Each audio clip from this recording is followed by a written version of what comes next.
যে আরেকজনের একতি জমি এগুলা এই যে ফরচা দিয়ে নেওয়া হয়েছে। কাগজপাতিও লাগে না, কিছু না, ওরা লিজ করছে, বাস খালি নাম স্বাক্ষরগুলাই করছে।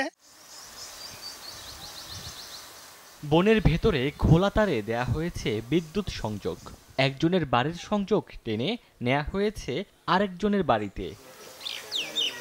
শেরপুরের শ্রীবর্দী, ঝিনাইগাতি ও নালিতাবাড়ী উপজেলার সীমান্ত জুড়ে গারো পাহাড়ের অবস্থান। নিয়মনীতির তোয়াক্কা না করে এই বনভূমিতে অবৈধ দখল করে বসতি স্থাপন করেছেন অনেকেই।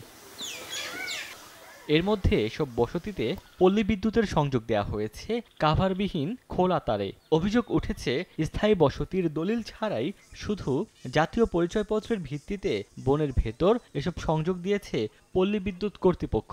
অতিরিক্ত অর্থ আদায় করে কারো কারো কাছ থেকে আবার নেওয়া হয়নি কোনো কাগজই। মিটারের মধ্যে আমার কোনো কাগজপত্র লাগে নাই, মূলত আমার ওই জন্ম নিবন্ধন বা আমার ওই ভোটার আইডি এগুলা লাগছে। যে আরেকজনের একতি জমি এগুলা এই যে ফরচা দিয়ে নেওয়া হয়েছে, এখন এছাড়া তো উপায় নাই। কাগজপাতিও লাগে না, কিছু না, ওরা লিজ করছে, বাস খালি নাম স্বাক্ষরগুলাই করছে। প্রতি বাড়ি 4,000 টাকা করে নিছে, পরে কারেন্ট আনি দিছে। 1, 2, 3 ঢাকায় জমি জিতে নিন 100% ক্যাশব্যাক সহ 20 কোটি টাকার পুরস্কার। বনের ভেতর অবৈধ দখলদারদের উচ্ছেদ করে বন্যপ্রাণীর অভয়ারণ্য করার দাবি পরিবেশবাদীদের। আমরা অবশ্যই প্রতিবাদ জানাচ্ছি এবং এই বিদ্যুৎ সংযোগ দেওয়া বন্ধ করা হোক এবং এই জায়গায় অবৈধ স্থাপনা উচ্ছেদ করে এখানে হাতি এবং প্রাণীর অভয়ারণ্য করা হোক। তবে জেনে শুনে সংযোগ দেওয়া হয়েছে বলে জানায় পল্লী বিদ্যুৎ সমিতি। সরকারের লক্ষ্য বাস্তবায়নের কারণে যাচাই করা হয়নি বৈধ অবৈধ বাসিন্দা, জানান সংশ্লিষ্ট কর্মকর্তা।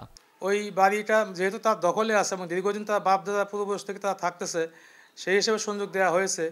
এখন যদি প্রকৃত পক্ষে এটা বন বিভাগ জমি মালিক হয়ে থাকে, সেক্ষেত্রে বন বিভাগ যদি তাদেরকে উচ্ছেদ করার জন্য উদ্যোগ গ্রহণ করে, সেক্ষেত্রে আমরা শতভাগ তাদেরকে সাপোর্ট করবো, আমরা সংযোগগুলো বিচ্ছিন্ন করে দেব। বিদ্যুতের খোলাতার থেকে বড় আকারের অগ্নিকাণ্ডের আশঙ্কা বন বিভাগের। শিগগিরই ব্যবস্থা নেওয়ার আশ্বাস রেঞ্জ কর্মকর্তার। কভারবিহীন তারের লাইনটা এটা হচ্ছে বনের জন্য খুবই হুমকিস্বরূপ, বন এবং বন্যপ্রাণীর জন্য। এই বিষয়গুলো নিয়ে আমার যে উপজেলা নির্বাহী কর্মকর্তা আছে, উপজেলা নির্বাহী কর্তাকে জানাবো, আর বিদ্যুৎ বিভাগের সংশ্লিষ্ট যে সকল কর্মকর্তা আছে তাদেরকে বিষয়টা জানাবো, এই লাইনগুলো যে বিচ্ছিন্ন করার জন্য। বন বিভাগের তথ্য মতে শেরপুর জেলার 19,275 একর বনভূমির মধ্যে 2,037 একর বনভূমি বেদখল রয়েছে।